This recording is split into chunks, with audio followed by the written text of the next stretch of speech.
Doutor Rodrigo acaba de entrar aqui com a gente. Deu certo. Olá. Olá, doutor. Bom dia. Obrigado por aceitar o convite da Banda B.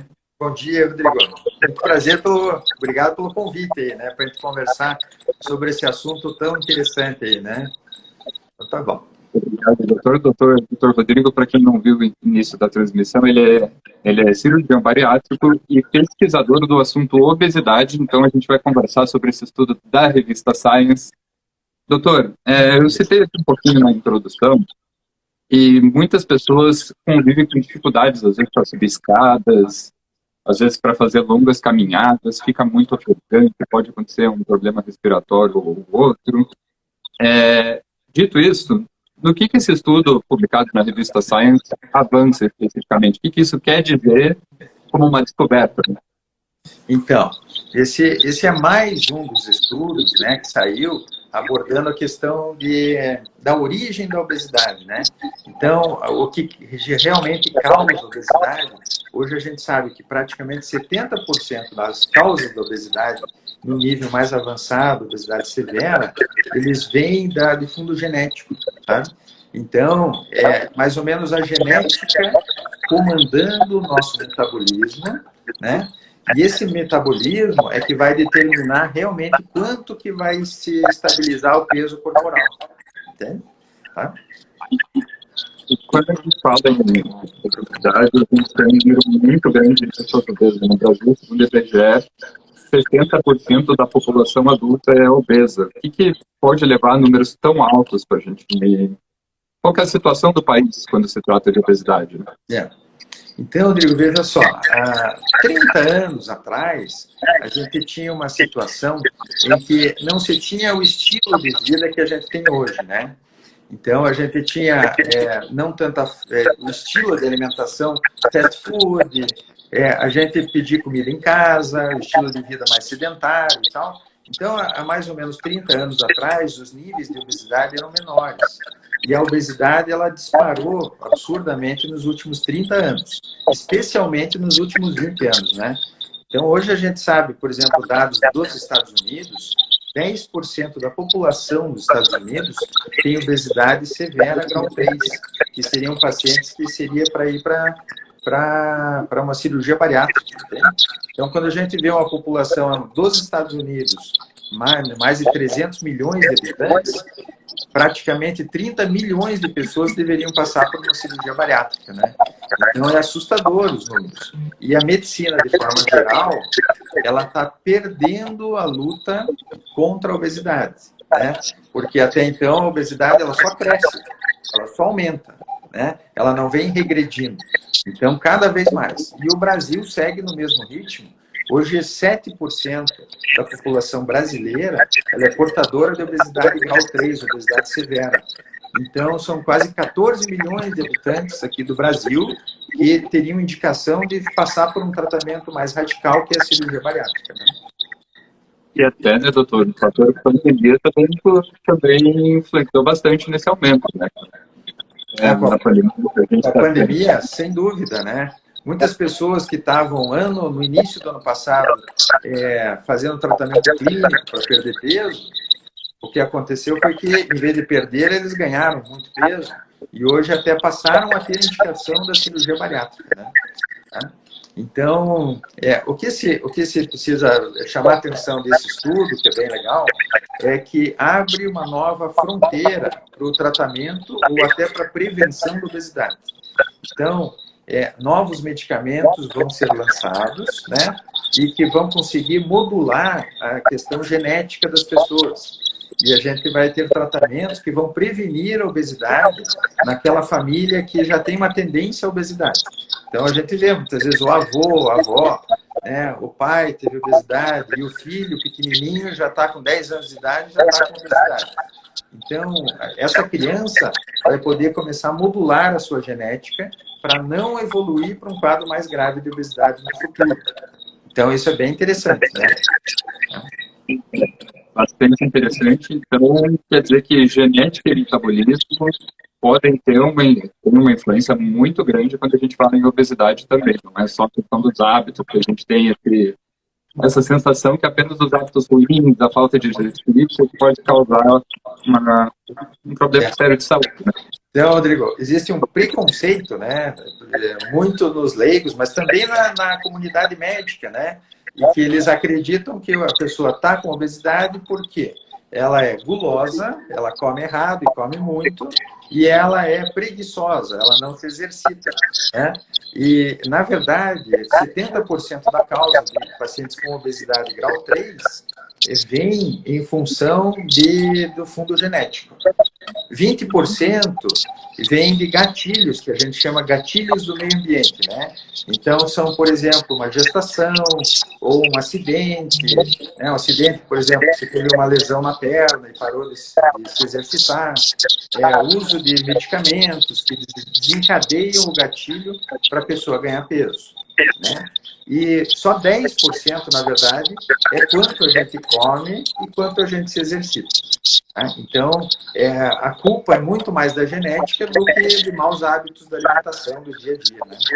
E isso faz muita diferença no tratamento, porque agora a gente já começa a entender que a gente está tratando a obesidade de forma errada. Então, pedir para a pessoa, fecha a boca e vai andar no parque, não funciona mais, né? Não é o caminho. E até, doutor, a gente está falando de uma descoberta extraordinária, né? Que a senhora falasse um pouquinho mais sobre essa possibilidade. É possível desenvolver um medicamento que pode bloquear esse gene, que pode evitar que a obesidade se desenvolva? Como que isso funcionaria? Esse tipo de estudo demora? Como que é? Com certeza. Não é para amanhã, né? É um estudo que está em evolução, né? Mas a gente conseguir bloquear o efeito genético, né? Que a gente chama de fenótipo, isso na área médica, assim, é uma linha fantástica de tratamento, né? E hoje, os medicamentos para tratamento de obesidade já estão evoluindo muito, né? Mas daí é uma outra linha. Esses medicamentos hoje, eles são baseados em hormônios que alteram com a cirurgia bariátrica. Então, hoje a gente tem medicamentos na linha da liraglutida e da semaglutida, que são análogos do GLP-1. O GLP-1 é um hormônio que é produzido no intestino, lá no estômago, e com a cirurgia a gente descobriu que esse hormônio ele tem um aumento muito expressivo. E ele teve uma repercussão muito interessante na perda de peso. Então, a indústria farmacêutica já criou esses medicamentos, né, copiando esse GLP-1, que a gente chama de análogos do GLP-1, e que permitem uma perda de peso muito boa e sustentada. Então, tem resultados muito bacanas. E mais recentemente, estão já em fase 3 de estudo, que é quase fase final, a associação de duplo agonistas. Então, o GLP-1, que é esse hormônio que eu falei, e um outro hormônio chamado GIP, que daí, juntando os dois, os resultados são espetaculares em termos de perda de peso. Então, eles vêm para agregar, né, junto no combate à obesidade. Então, vem para agregar, e até esse tipo de técnica pode ser usada até para tentar em novos tratamentos, né? A evolução da medicina é impressionante. Isso, bem, é uma linha muito bacana, né? Então, na verdade, a obesidade é uma doença crônica e é multifatorial, e ela é recidivante. Então, mesmo pessoas, né, é muito mais recidivante quando a gente faz tratamento clínico, mas mesmo nas pessoas que passam por cirurgia bariátrica, elas podem reganhar peso no futuro. Então, é muito interessante ter mais essas armas, né, para a gente conseguir lutar contra reganho de peso, pós-cirurgia bariátrica, tudo isso. Então, como é uma doença que a gente não é porque fez cirurgia bariátrica que nunca mais você precisa se cuidar, né? Então, é muito importante fazer todos os procedimentos, né, todas as etapas. Então, a cirurgia, aderir à atividade física, alimentação e tal, para conseguir combater a genética que a pessoa nasceu com aquela. Né? Então, Hoje o tratamento mais indicado que a gente conhece é a cirurgia bariátrica, mas então requer um acompanhamento muito grande, uma disciplina muito grande também. Isso, é fundamental.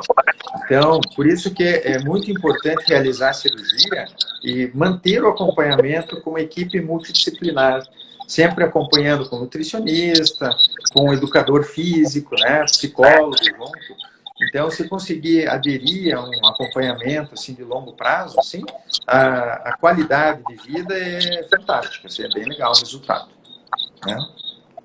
E quando a gente fala, doutor, em desenvolvimento de um possível medicamento, e isso, apesar de hoje, começando sexta-feira com uma notícia boa, né, mas desenvolvimento de um possível medicamento, isso pode demorar alguns anos ainda? Isso, pode demorar alguns anos, porque, na verdade, a indústria farmacêutica está começando a estudar, e daí tem várias fases de pesquisa, né? Fase 1, né? Fase 2, 3, para daí depois ir para a produção, assim, a nível para a população. Então, mas é o caminho. Provavelmente, isso hoje em dia não demora muito tempo, né?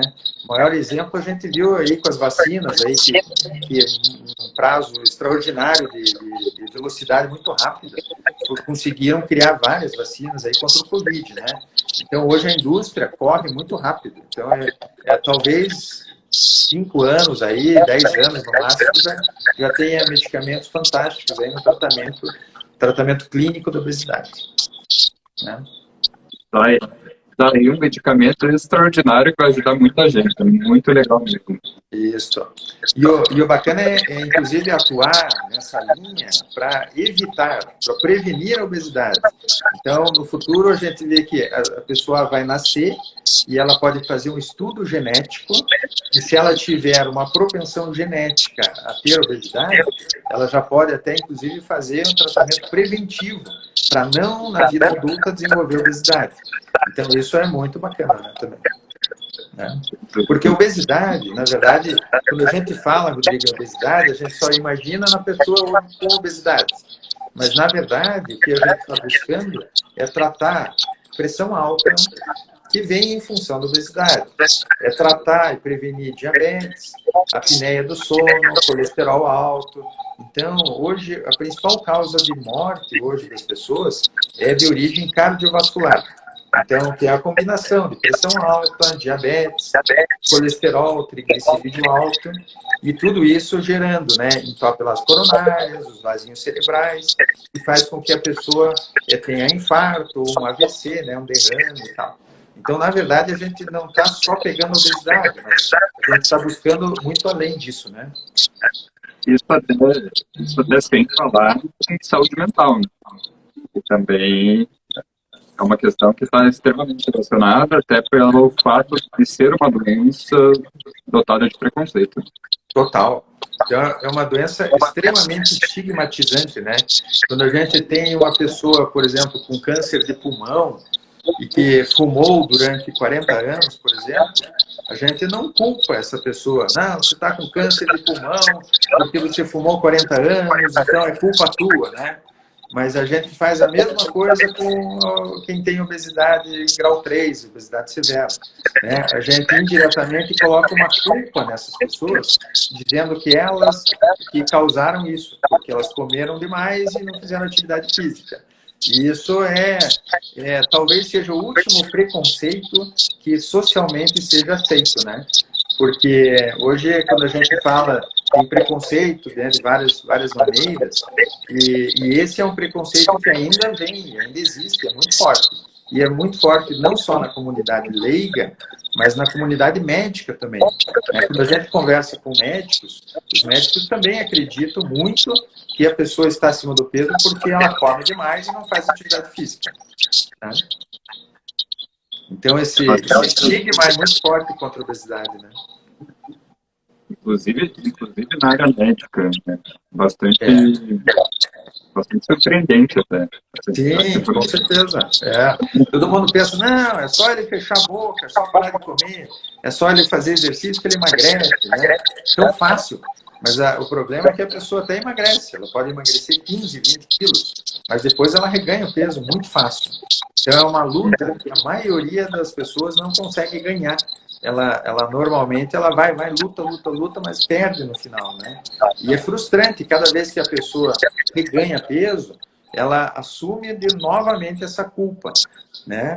E muitas vezes não é bem orientada, até através de tratamentos, né, com clínicos ou nutricionistas e tal. Muitas vezes o nutricionista não quer assumir a culpa para ele, para o profissional, e muitas vezes joga a culpa para o paciente, né? Tipo, a culpa é tua, que você não fez dieta direito e tal, né?